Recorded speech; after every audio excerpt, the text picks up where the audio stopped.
All right, welcome to Rapid Fire Manufacturing. I'm at Knox Metals with Zane Angsberger.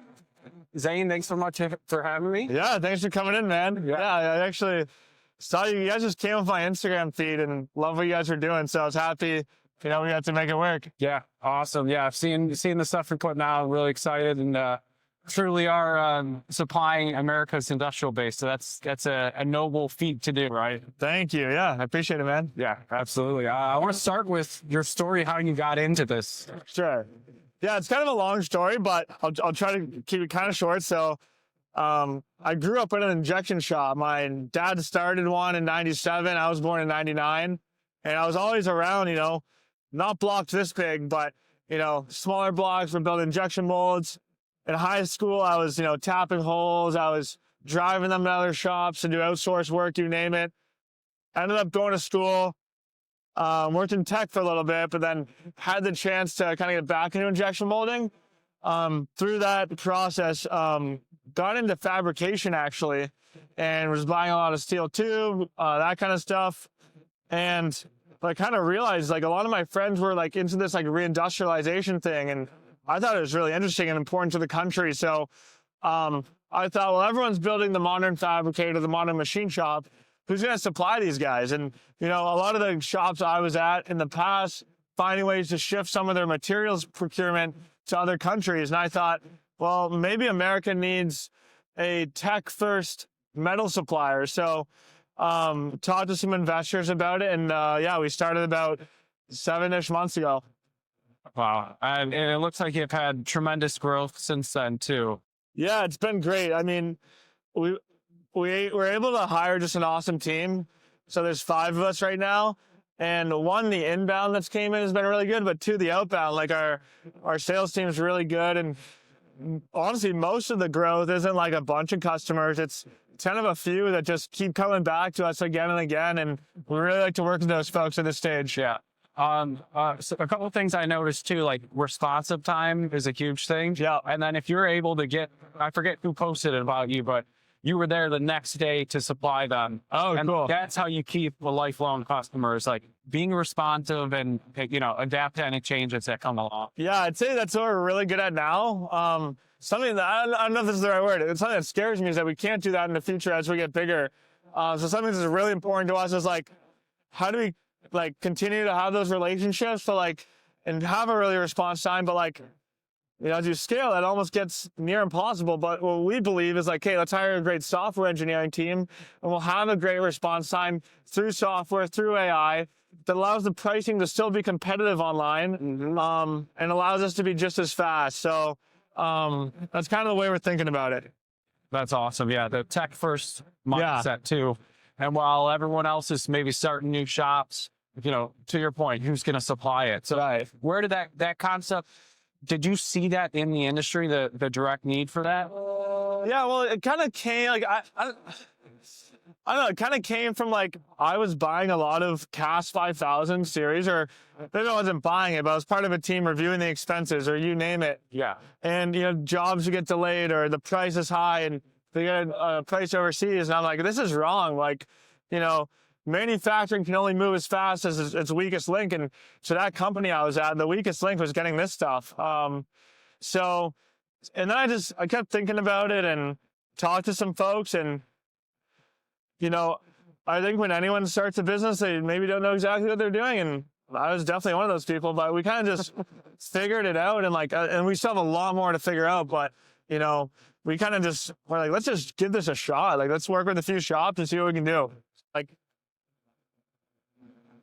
We had a really strong long-term vision for what the company would be. Yeah. What we want to do is supply every factory in America and make them move much faster at much better margins. That's definitely our long-term goal. All sorts of metals. But in those first stages, we knew that goal, but then we're okay, we got to go. Where do we start? How do we get there, right? So that's kind of the more point where it's hey, we have some ideas. Let's test some things. And what you're seeing behind us is kind of the manifestation of all those tests and what works. And yeah. Yeah, no, that's awesome. I feel like you could probably spend, your lifetime trying to get everything perfect, but what you're doing is perfect. Execute it as quickly as you can, and you work out a lot of those early, Yeah. No, issues, I guess. yeah, I think so. Like, it's been good for us so far. Yeah, we've made our fair share of mistakes. But yeah, we haven't delivered late yet. Nice. And then you're Gen Z then, technically, right? I don't know. I was born in '99, so I'm 25 years old. Okay, so I think you're Gen Z because I'm just on the cusp. I'm a millennial. Okay. Like, as from your point of view, how do we get more people from Gen Z in the industry? It's a really good question. What I look at a few answers. Like, I think one is like social media in a way, which is broad, but like basically you need to get people in factories. You need to get young folks in the shops and see that there's really important problems to solve. There's this great conference in Detroit called Reindustrialize that a lot of me and my friends go to every year. Oh, nice. And, it's about how do we rebuild the country and rebuild the industrial base, all that kind of stuff. So a bit of social media, bit of camaraderie, bit of getting behind a nation. And then what I think is really interesting is like, I think a lot of people are maybe money motivated or mission motivated, but there's a lot of money to be made in manufacturing. There's really hard problems to solve in manufacturing. Like some of the code we're writing, we're really excited about, and I can't even wrap my head around some of it. So, you want to be excited, do something different every day, like walk on the shop floor. Like this is the place to be. 100%. I'm a big believer in that too. I didn't have that luxury or maybe I did, I just didn't pay attention to what manufacturing was. And I feel like if I would have gotten into shops earlier, it's over. Once you're in them, you're like, this is all I want to do now. Yeah, I mean, I'm somebody like, I don't want to say took it for granted growing up. Like I said, my family had the injection shop, and it was just kind of like something my dad did. Like I didn't think much about it. It wasn't until like I got older and a little less stupid that I was like, wait, this is actually important to like, the industrial capacity of a country and community and jobs and all this stuff, right? So, it takes a little time too. Yeah. Well, then you start noticing everything is manufactured too, right, which is really cool. And I mean, you can spend a whole lifetime on one subject and still never scratch the surface. Exactly. Yeah, that's actually, I think that's something no one says that should be said more. Like, all manufacturing is not created equal. Like, my friend sent me a company the other day. It was like a metal service center, which is technically what we are. Yeah. But they made like, roof panels, which is an awesome business. But like, we're also a service center, but we do something totally different, with totally different machines. And it's like, just because something's manufacturing, it's like, no, there's so many different things in the space. 100%. And there's, especially when you get into like the machining side of things, you can machine something. I mean, if you ask, 20 different people, you're going to get 20 different responses. Right. You can make that part. Right. Yeah. No, 100%. I still agree. Like, even the customers we sell to, it's just folks doing totally different stuff. So, and most shops I walk into, I'm still like, wow, I've never seen this in my life. It's so cool. It's awesome. As far as kind of the future, what are you seeing more people purchase nowadays? Are they trending towards more aluminum, or is it really going to wildly differ? Yeah, I think you see a lot of folks like kind of transitioning into some of those aerospace grade aluminum. So this is like a 5000 series in front of us, but you got some people getting into like the 7000 or 7075, 7050.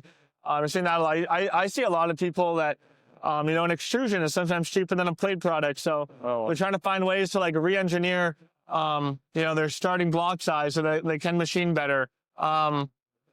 Yeah, so we're seeing a lot of aluminum. On the steel side, we sell more tube. No plate products besides P20. Still common, but you can tell it's a bit old school. So definitely more on the aluminum side. It's just lighter, easier to work with. Yeah. Are you seeing a pickup in purchases too, just based on like for next year? Everyone with the tariffs last year or this year. Oh, like are we seeing about that? Yeah. Like, are we seeing more demand just because of the tariffs? Yeah. To say, like, we started the company post tariffs. So it's kind of hard to say. Sorry, actually, too. Yeah. You can really see how. Yeah, I mean, we've been busy. We're seeing a lot of RFQs. It's just I have nothing to compare it to. So No. So how has social media played an impact on your company overall? yeah, it's been wild. Like just some of the inquiries we get, the customers we get reach out to. You know, social media is something we're taking extremely seriously. I think it's maybe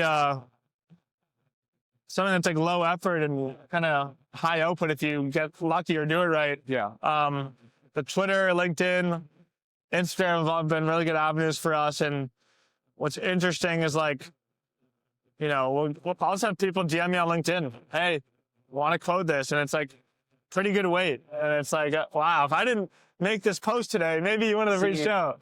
That's cool too. Have you gotten anything from Instagram too? Or if you just get awareness through that platform? I don't know. It's hard. Like Instagram, we just started like a month and a half ago-ish. Yeah. Maybe longer. But we didn't start picking up till like a week ago. So I don't know. But I've definitely had people be like, hey, I saw you on Instagram. That's why I emailed you. Or like, we have a lot of our customers who follow us, and just being top of mind for them is important.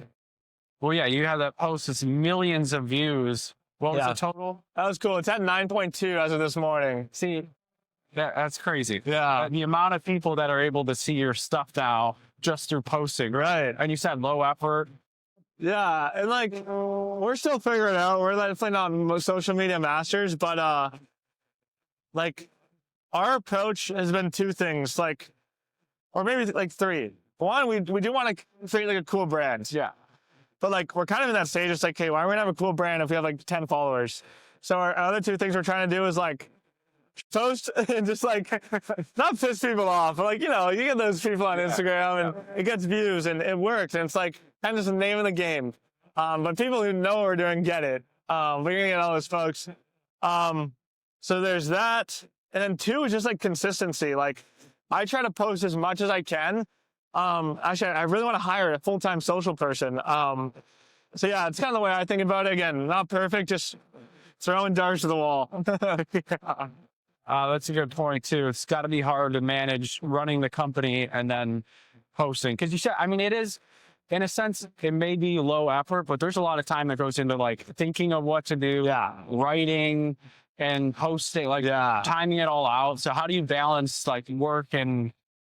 I actually just try to rip them out like as quickly as possible. So like, I'll have a real idea or a tweet idea, and I'll just try to get through it. And my whole thing is like, I'd rather post 10 mediocre reels than one amazing one, because I'm probably gonna have two that do better than this one, you know? So I try to spend as little time as possible. I'll take all the videos, and I probably don't spend more than like 10 minutes per video. Nice. I feel like, different than probably LinkedIn posting, because that's a little more. Yeah, LinkedIn, I'm kind of the same, actually. I just try to, yeah, like I just try to think like, what would my customers want to see? And I just take a picture, maybe grab some of the people on the Knox team, get them to stand in front of a block like this and write a caption. That's all. You know? Probably could be doing a little better, but, you know, we're just so busy right now. I don't know if I'm all the time in the world, but. Oh, yeah, no, absolutely. That's awesome. So social media talked about. All right, so for people getting into the industry, are there any recommended pathways that you would suggest, like whether it's get into a specific manufacturing process or company or?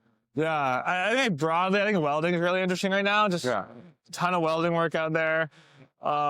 But I guess more specifically, I think what's really exciting in America right now is the manufacturing startups that are emerging.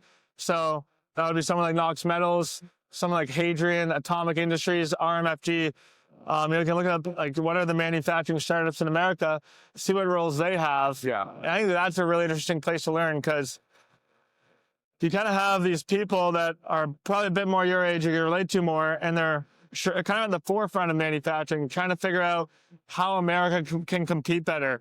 So you get in with one of those companies now, they're moderately early, somewhere you can grow, learn a ton, and really build a strong career out of, where maybe you learn, hey, like, I think Knox Metals is spending a lot of money on, saws, and I don't think the saws are perfect. You know, maybe I should go start a saw company. So you might learn something in there, Yeah. or you can take a path on your own as well. How was taking that leap to start the company? Was it It was really, you're ready, or was it? yeah, it was really interesting for us. So I actually had the idea for about a year, and I was kind of like on and off with it, mostly off, but it was just one of those things that kept me up at night because I kept buying steel, and I had friends that were buying aluminum, and I was like, oh, this is like the worst way to do it. Like, why is it happening this way? And I was like, America needs this. Actually, I tried getting a few other folks to start it, and they either didn't want to or didn't know how, or there's actually a guy who's just like, I don't think it's a good idea. Eventually I was talking to this investor, and he's like, we're talking about the idea, and he's like, why don't you actually pitch me on it? And I was like, okay. So I pitched him on it. He's like, hey, I'd give you the money basically to go start it. And I had a very short window to take that, and I had some other things going on, so I had to make sure those things were okay. And then I just don't know when you get many opportunities like that. And I already knew in my head that, like, I believe in this idea so much. So it's kind of just all in from there. That's awesome. Well, I see the hustle too. If you have good work ethic, you can make a lot of things happen, you know? Yeah, it's something we try to do. Like I guess it's not by choice. Like, a lot of times it's just like we got too much cutting to do. It's like, hey, you have no choice than to come in early and leave late, you know? So yeah, like I like to think I have good work ethic, but like a lot of times I just have no option, you know? It's just like what we have to do. Yeah, no, that's awesome. I'm super excited to continue to follow your journey and see where you end up. Yeah, thanks, man. Yeah. Appreciate it. Appreciate you Yeah. having me here. Yeah, you're always welcome. Thank you.